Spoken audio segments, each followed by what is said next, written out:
OP Shukla, page संख्या 88, second. Yes.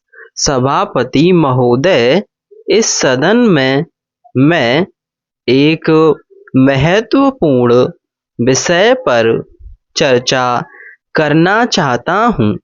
मेरे सब माननीय सदस्य इस बात से अच्छी तरह से परिचित हैं कि आज देश की सामान्य स्थिति ठीक नहीं है। देश में बेकारी दिन प्रतिदिन बढ़ती जा रही है और इसको रोकने के लिए सरकार की ओर से कोई ठोस कदम अभी तक नहीं उठाए गए हैं। वैसे भी सरकार के सामने इस अवसर पर कई समस्याएं हैं, जिस कारण वह बेकारी को दूर करने के कार्य पर कोई ध्यान नहीं दे पा रही है। यदि इस भयंकर समस्या की ओर सरकार ने उचित समय पर ध्यान नहीं दिया और बेरोजगारी को दूर करने के लिए कोई निश्चित कदम नहीं उठाए, तो देश का बेरोजगार वर्ग क्रांति के रास्ते पर बढ़ सकता है। और यदि वास्तव में देश में इस प्रकार से बेरोजगारी के विरुद्ध क्रांति हुई तो सरकार को बहुत बड़ी समस्या का सामना करना पड़ सकता है। अतः मेरा सुझाव है कि सरकार को जल्द से जल्द इस समस्या की ओर ध्यान देना चाहिए। बेरोजगार वर्ग के लिए ऐसा निश्चित कार्यक्रम बनाना चाहिए कि वे समय पर अपनी योग्यता के अनुसार रोजगार प्राप्त कर सकें।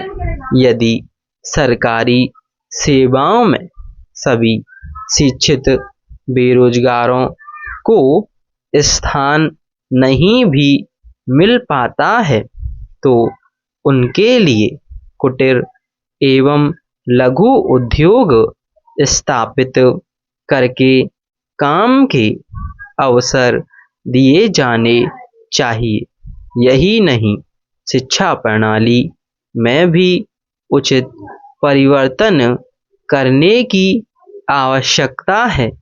भारत जैसे देश में ऐसी शिक्षा दी जानी चाहिए ताकि युवा वर्ग कुटीर उद्योगों और लघु उद्योगों की ओर रुचि रखें और तकनीकी काम में भाग लेकर बेरोजगारी को दूर करने के साथ साथ देश को खुशहाल बनाने में भी अपना योगदान दे सकें।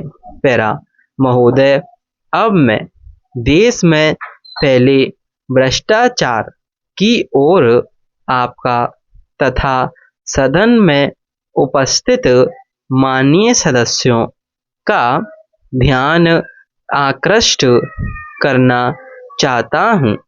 आप सभी सदस्यों को मालूम ही है कि आवश्यक वस्तुओं के मूल्यों में लगातार वृद्धि होती जा रही है।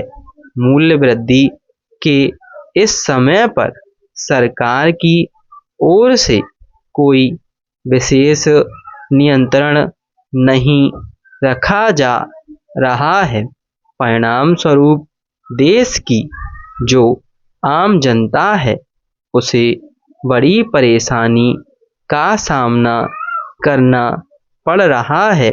व्यापारी वर्ग मुनाफाखोरी की ओर बढ़ता जा रहा है और आम जनता महंगाई से दबती जा रही है।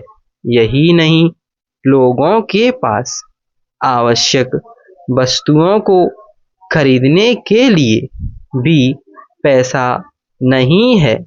गरीब लोग अनाज के अभाव में भूखे मर रहे हैं। स्टॉप।